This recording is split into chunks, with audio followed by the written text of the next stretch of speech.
Os lendários dinossauros viveram na era Mesozoica e dominaram o planeta por 180 milhões de anos. Muito já se sabe sobre sua espécie e natureza, mas como era o nosso planeta antes de os dinossauros aparecerem? Olá, pessoal! Hoje vamos juntos acompanhar a cronologia da história do nosso planeta. Vamos lá!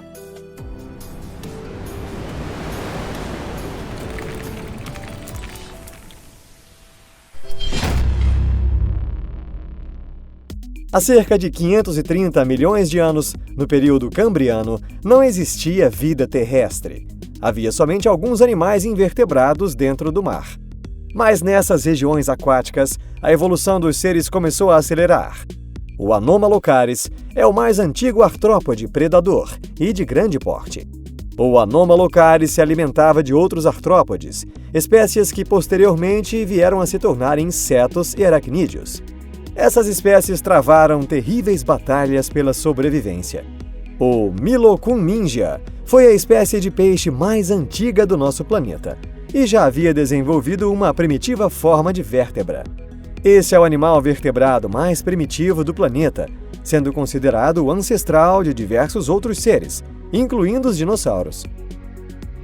Há 418 milhões de anos, no período Siluriano, o Milocunmingia evoluiu para um ser chamado Cephalaspis, um ágnatos de 60 centímetros que se alimentava principalmente de algas marinhas. Os artrópodes também evoluíram. E mesmo após 100 milhões de anos, a luta pela sobrevivência ainda continuava. Nessa época já apareceram seres com traços que ainda permanecem nos animais atuais. Um parente distante das lulas e sépias chamado ortocono, e até um escorpião gigante de 1 metro que possuía brânquias e um ferrão do tamanho de uma lâmpada. Esses eram os principais animais carnívoros entre os seres marinhos do período siluriano. E sua principal presa eram os cephalaspis. Os euriptéridos mediam mais de 3 metros, e com um corpo do tamanho de um jacaré, eles foram os maiores artrópodes da história. Esses seres se alimentavam dos escorpiões. Naquela época, o solo terrestre era como lava e o ar era provavelmente como veneno para nós. O oxigênio era pouco, enquanto o dióxido de carbono era 300 vezes mais abundante. Mas mesmo nesse ambiente hostil, a vida continuou a existir. A Cooksonia foi a mais antiga planta do nosso planeta. Para obter a luz necessária ao seu crescimento, seus ramos e folhas cresciam para o alto. E como resultado desse processo apareceram as primeiras florestas. Pela primeira vez, os artrópodes conseguiram avançar para o solo. Além de suas brânquias, eles também possuíam uma forma primitiva de pulmão. Agora vamos recuar para 360 milhões de anos atrás, no período Devoniano. A evolução continuava a ocorrer. Depois de milhões de anos, os cephalaspis evoluíram para um ser chamado Inerpeton. Seus arcos faríngeos evoluíram, tornando-se maxilares e dentes. Ou seja, eles agora possuíam uma poderosa ferramenta para o ataque. Entre uma parte dos peixes, os ossos das barbatanas e os músculos se tornaram maiores, o que mais para frente evoluiria para patas primitivas. E desta forma, os peixes começavam a avançar em direção ao solo terrestre. O Inerpeton possuía um corpo de 1,5 metro. Ele é o protótipo dos seres que viveram no solo por 300 milhões de anos. Os inimigos do Inerpeton também viviam no solo, mas seus pulmões primitivos não eram capazes de obter o oxigênio necessário para manter o grande corpo. Por essa razão, o corpo do Inerpeton foi diminuindo gradualmente. Foi somente há cerca de 50 milhões de anos que as plantas se tornaram árvores e começaram a produzir oxigênio. Os Inerpetons já possuíam um pulmão complexo e consumiam esse oxigênio. Mas mesmo assim, os Inerpetons passavam a maior parte de sua vida dentro da água, onde existiam muitos perigos. Lá se escondiam, por exemplo, tubarões primitivos e até um peixe carnívoro de 5 metros de comprimento e que pesava 2 toneladas, chamado Inéria. Há 300 milhões de anos, no período Carbonífero, os Inerpetons se tornaram o Petrolacosaurus. O ovo desse ser era coberto por uma casca impermeável, o que tornou possível a desova no ambiente terrestre. E assim nasceram os primeiros répteis, que mediam cerca de 40 centímetros. 300 milhões de anos atrás, Uma grande parte da Terra era coberta por gigantes florestas pantanosas. Essa gigante árvore foi, na verdade, um parente distante das pteridófitas. O oxigênio representava mais de 1/3 de todo o ar. Isso desencadeou o desenvolvimento de gigantes artrópodes carnívoros.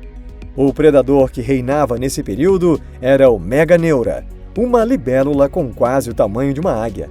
E também o aumento do nível do mar criou as condições perfeitas para os petrolacossauros, que ainda possuíam o hábito de viver dentro da água. Um outro ser gigante chamado Arthropleura, um parente distante dos miriápodas, possuía um corpo do tamanho de um automóvel. Com o aumento do nível do mar, o Arthropleura teve de procurar alimento, e assim eles começaram a entrar na perigosa área onde os petrolacossauros habitavam. 280 milhões de anos atrás, no início do período Permiano, terminava a era dos insetos gigantes. O clima se tornou mais seco e a concentração de oxigênio na atmosfera começou a diminuir. Mas os répteis, ao contrário, começaram a se tornar gigantes. Seus ossos e músculos se tornaram mais grossos e seu corpo foi tomando novas formas e tamanhos. Assim nasceu o mais antigo réptil gigante, o Edaphosaurus. Esse ser que prosperou por todo o planeta media 3 metros de comprimento, um tamanho equivalente a um hipopótamo, e as velas em suas costas funcionavam como uma bateria solar. Nessa época, desde o calor escaldante do verão até o frio congelante do inverno, começaram a ocorrer mudanças climáticas entre as estações. Ainda nessa época apareceu uma nova espécie de planta, as coníferas primitivas. Não era somente o Edaphosaurus que possuía uma espécie de vela em suas costas. Seu maior inimigo, a gigante fera carnívora de 3 metros chamada Dimetrodon, também possuía. Nessa época, esses répteis não apenas botavam seus ovos, mas começavam a cuidar do ovo durante 7 meses, até que seus filhotes chocassem. 250 milhões de anos atrás, ocorreu a grande extinção permiana. Após 30 milhões de anos desse acontecimento, os músculos e a vértebra dos répteis se tornaram mais resistentes, a cabeça maior, e grandes e afiados dentes cresceram em suas bocas, se tornando mais semelhantes aos mamíferos. O Dimetrodon se tornou o Gorgonops. No final do período Permiano, todos os continentes do planeta se chocaram, formando o supercontinente Pangeia. Na maior parte do continente se estendia um deserto desolado, mas diversos seres mamífero-répteis continuaram a viver. Por exemplo, o distante antepassado das tartarugas, o Scutosaurus. Os Gorgonops se alimentavam desses seres, e seus afiados caninos, que levavam a presa à morte, já estavam desenvolvidos. Uma mudança climática causou o aumento da temperatura atmosférica, fazendo os desertos se expandirem ainda mais. Os répteis começaram a se concentrar perto das águas, e um parente distante dos mamíferos, um pequeno réptil chamado Dictodon, tentava sobreviver nesse ambiente. Ele se alimentava das plantas escassas e vivia dentro de túneis cavados num formato espiral. Nas regiões aquáticas, vivia um gigante anfíbio chamado Labirintodonte. Uma seca global aconteceu e o deserto continuou a se expandir, destruindo o ecossistema ao longo de milhões de anos. A escala dessa catástrofe foi ainda maior do que aquela que levou os dinossauros à extinção. Assim, o futuro foi deixado nas mãos de um pequeno grupo de Dictodons, o único ser que sobreviveu a essa grande seca.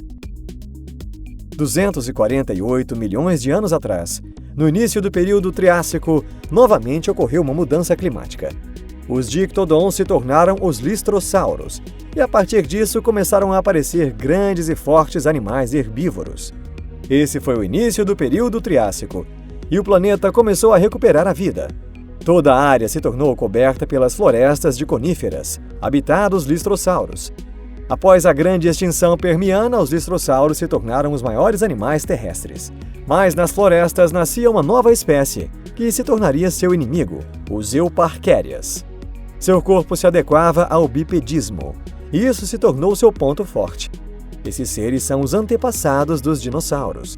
Se seguirmos sua linhagem, os tiranossauros e os diplodocos derivam desse pequeno réptil da ordem insectívora. O Listrosaurus possuía mais um inimigo, o pterocéfalo. Suas glândulas secretoras possuíam um forte veneno, e sua mordida podia levar o inimigo à morte. Nas zonas aquáticas viviam seres chamados proterosucos, os mais antigos antepassados dos jacarés e aligátores. Os euparquérias em si não eram carnívoros, mas seus descendentes evoluíram para as criaturas mais temíveis da Terra. E assim chegou a era dos dinossauros, que dominariam o planeta durante 80 milhões de anos. Mas então, como os dinossauros se desenvolveram? E por que eles foram extintos? Já falamos sobre isso aqui, mas se vocês quiserem, podemos falar novamente. Muito obrigado a todos por assistirem! Ficamos muito contentes por vocês sempre assistirem ao nosso canal. É sempre uma honra poder contar para vocês coisas novas e interessantes. Nos vemos logo! Até a próxima!